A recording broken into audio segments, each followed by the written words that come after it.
मन को सामर्थ्यवान बनाने के लिए और मन की शांति बनाए रखने के लिए संत रामदास जी ने मन के श्लोक बताए हैं। मनाचा श्लोक नंबर 36। सदा सर्वदा देव सन्निध आहे, कृपाळूपणे अल्पधारिष्ट पाहे, सुखानंद आनंद कैवल्यदाणी, नुपेक्षी कदा रामदासाभिमानी।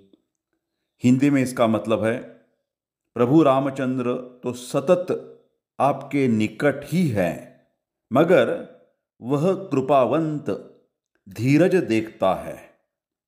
वह प्रभु रामचंद्र सुख, आनंद और मोक्ष के दाता है। अपने दासों के अभिमानी दास उनकी कभी भी उपेक्षा नहीं करते। Translation in English: God is always and forever near by the devotee. He, the God, is kind-hearted and watches the courage of the devotee. God, He is a donor of everlasting joy, happiness, and supreme bliss, which can be called as a Sat Chit Anand.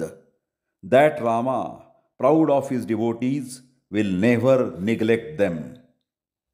मराठीमध्ये भाषांतर: परमेश्वर हा सतत आणि सर्व काळ आपल्या सर्वांच्या जवळच आहे.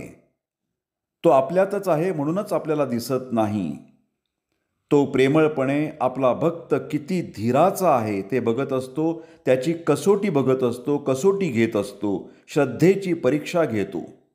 परमेश्वर हा सुखस्वरूप, आनंद स्वरूप आणि मोक्ष देणारा आहे. असा राम भक्ताला कधीही उपेक्षित ठेवत नाही. जय जय रघुवीर समर्थ. श्रीराम समर्थ.